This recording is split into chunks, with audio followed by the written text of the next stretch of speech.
Gente, agora meio-dia e 32, vamos voltar a falar agora sobre a Suprema Corte dos Estados Unidos, que considerou ilegal o aumento de tarifas decretado por Donald Trump hoje sobre produtos importados de vários países. Eu vou conversar agora, vou fazer uma entrevista aqui no Radar com o Daniel Telles, ele que é especialista e sócio da Valor Investimentos, para saber mais sobre os impactos dessa decisão no mercado financeiro. E o nosso analista de assuntos internacionais, Renato Machado, também participa com a gente ao vivo, direto de Genebra, na Suíça. Gente, bem-vindos, obrigada pela participação, obrigada, Vitor, pela entrevista. Queria começar te ouvindo sobre os possíveis efeitos a partir de agora e reações, primeiro do mercado financeiro, né, a essa decisão bastante importante da Suprema Corte, as taxações de Donald Trump.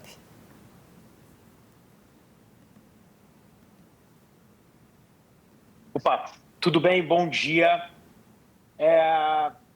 A gente está tentando entender o mercado já operando com certa volatilidade, então o S&P ali, ele recuperou parte das perdas que estava tendo agora pela manhã, o Ibov também aqui do seu lado, então é uma notícia que é uma derrota política importante para Donald Trump, no momento em que os Estados Unidos ele passa por uma não, vamos dizer assim, não consenso sobre os rumos da política monetária, o que seria feito com a taxa básica de juros. Então, a gente sabe que parte da ideia de Donald Trump, do seu plano econômico, com essas tarifas ali que foram homologadas já, né, em 1º de abril, o Liberation Day, né, as tarifas recíprocas, que praticamente todos os países ali que tinham comércio com os Estados Unidos foram afetados, depois que passou por revisão, que ele usou como arma e instrumento político, instrumento diplomático. A gente sabe que isso gerou bastante confusão durante boa parte do ano passado nos mercados, e agora, aparentemente, os mercados eles reagem bem, principalmente aqueles que operam com a entrada de capital estrangeiro. Então eu vejo isso de duas formas, tá? A mecânica do que pode estar acontecendo nesses primeiros minutos. Bem verdade que a gente está tentando entender porque esse movimento tão volátil após a divulgação ali da rejeição da Suprema Corte deixa alguns indícios no ar. Mas a primeira interpretação, os Estados Unidos, eles perdem uma arma, né? A política econômica do Trump, ela perde uma arma importante de arrecadação, o impacto de arrecadação ali do último ano e agora para os próximos anos era uma parte importante essas tarifas, tá? Estados Unidos passa por um problema de crescimento de dívida pública, então isso pode refletir na decisão do Fed para corte de juros na próxima reunião. A gente já viu aqui algumas preliminares de que estava subindo significativamente a chance de manutenção, tá? E esse fluxo estrangeiro que já vinha acontecendo para países emergentes, nesse primeiro momento eu acho que é muito rápido ainda para poder falar, mas reage. O Ibov ele chegou a operar muito próximo a menos 1% no início da manhã, logo na sua abertura, e agora já zera as perdas. O mesmo acontece com o dólar, está indo ali cerca de 2, 3 centavos após a divulgação da matéria. Pode ser que durante essa minha fala agora de uns 2 minutos aqui já tenha mudado alguma coisa, porque é dessa forma que o mercado reflete aí os primeiros minutos. Mas, uma vez que a pauta econômica de Trump era dependente dessa arrecadação via tarifa e comércio internacional, é uma derrota política importante por parte do presidente americano. Renato Machado, chega na conversa também, queria ouvir sua análise, se quiser também pode fazer perguntas para o nosso entrevistado, Daniel Telles. Renato, decisão importante, pode ser considerada histórica da Suprema Corte dos Estados Unidos, rejeitando a decisão do presidente? Boa tarde, Roberta, boa tarde, Daniel, e a todos que nos acompanham.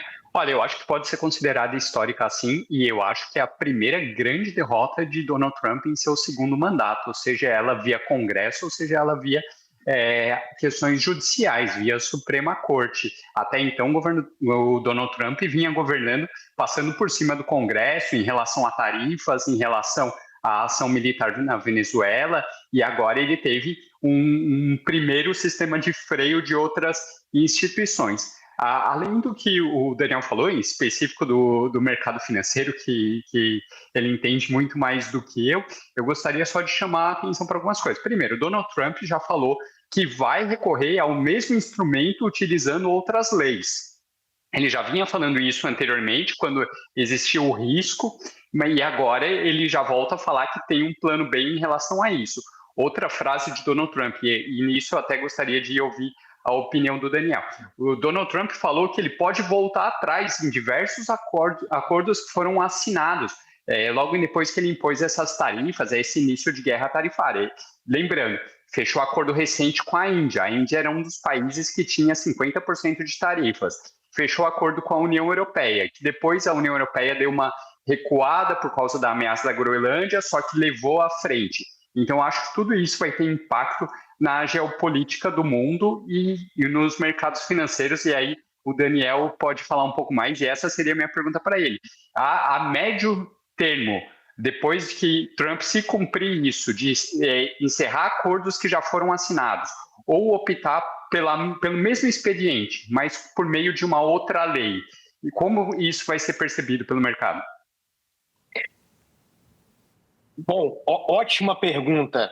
Eu acho que assim, Renato, o passo ponderado do Trump, não apelando para alguma outra brecha de lei, para poder continuar sustentando as suas tarifas, mas talvez um passo mais ponderado, eu acho que esse é o melhor cenário, tá? Dando um passo atrás, o Trump ele vem pressionando, né? Ele tem um discurso de fortalecimento econômico através das tarifas, a reindustrialização americana.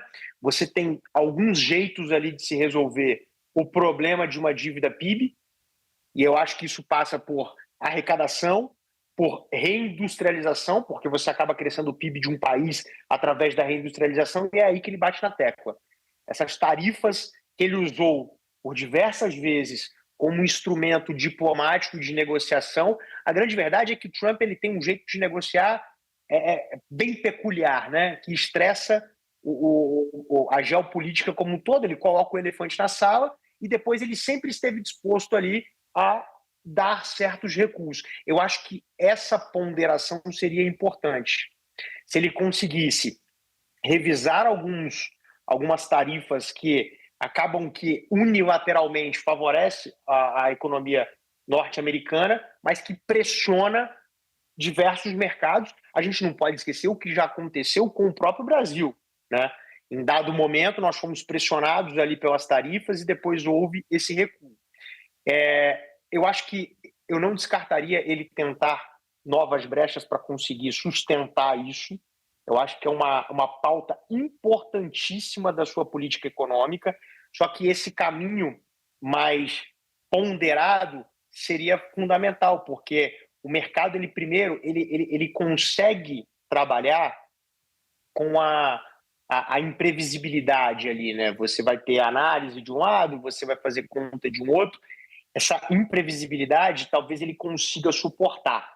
E a gente viu um mercado extremamente estressado toda vez que saía alguma nova matéria, alguma nova tarifa sobre determinado país ou o jeito dele negociar. Agora, o que o mercado não suporta é a incerteza.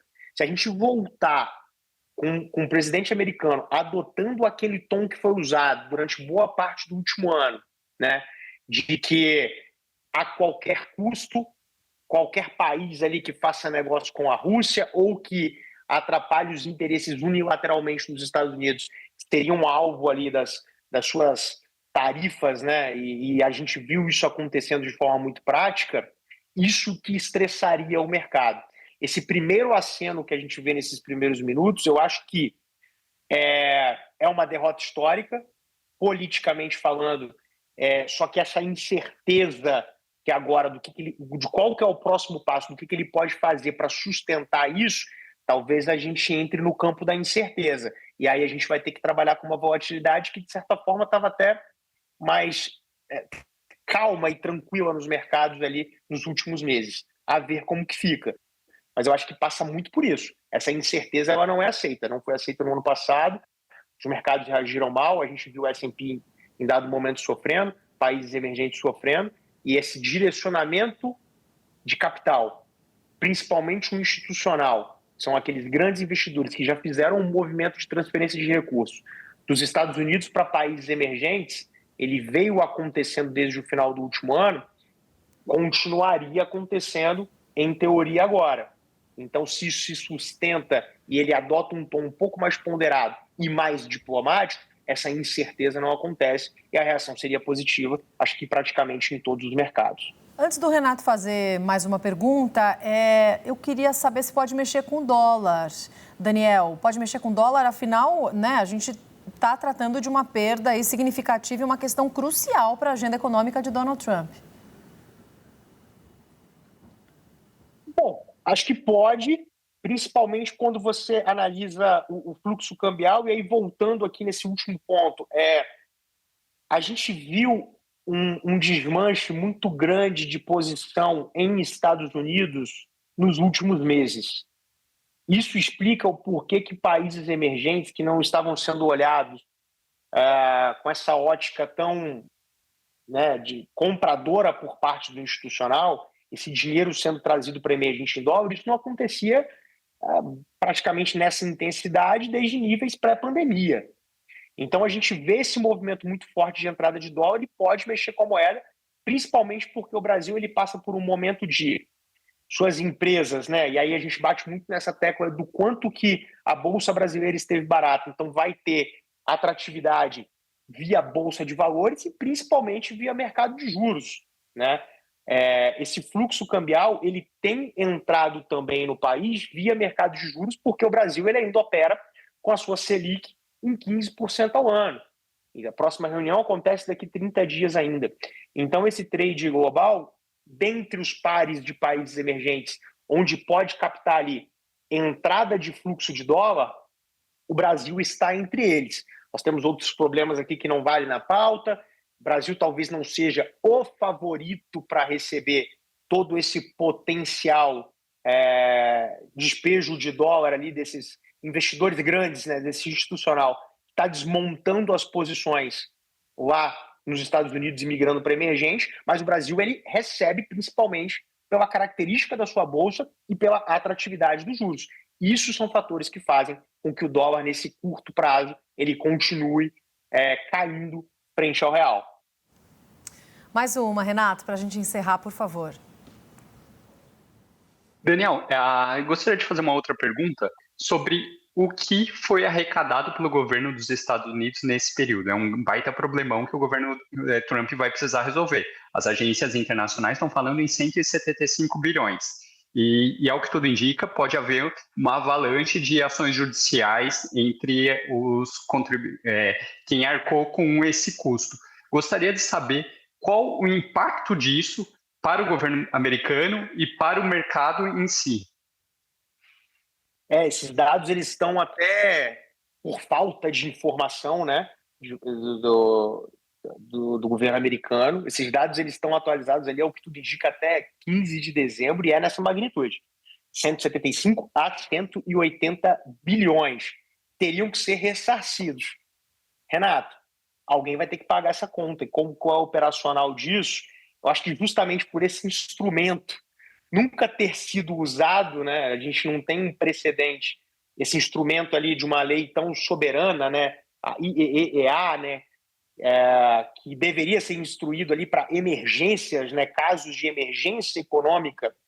Aí você dá autoridade ali para que essa lei e esse instrumento ele possa ser utilizado, não para política comercial, né? Vai ter que ser ressarcido. Aí eu acho que o impacto é significativo, porque a gente está falando de praticamente um ano de arrecadação.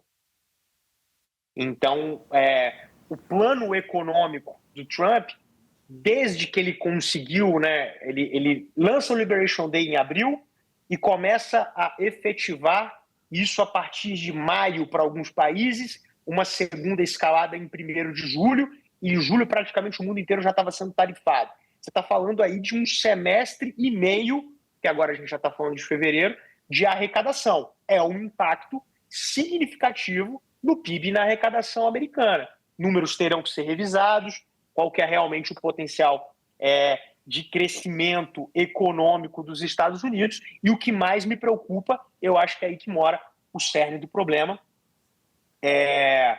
o que já estava sendo, primeiro, do ponto de vista econômico e operacional, sobre esses acordos, o que já estava operando nos Estados Unidos, aí eu estou falando da atratividade de empresas, né? Aquelas que tiveram suas tarifas negociadas quase que no micro para poder operar lá nos Estados Unidos, em primeira parte a produção delas, mas segundo, o mais importante deles como um todo, como que fica a projeção de dívida PIB, desconsiderando esse número e mais do que desconsiderando esse número, ressarcendo ali, né, tendo que executar realmente se a coisa seguir dessa forma, depois que executar esse pagamento, vamos chamar dessa forma, como que fica a relação de dívida PIB americana, porque contavam com esse número principalmente para fechar as contas do último ano e entregar ali um número mais positivo, mas principalmente para as projeções futuras, né? Era uma grande alavanca de arrecadação, então tem que ver em quais indicadores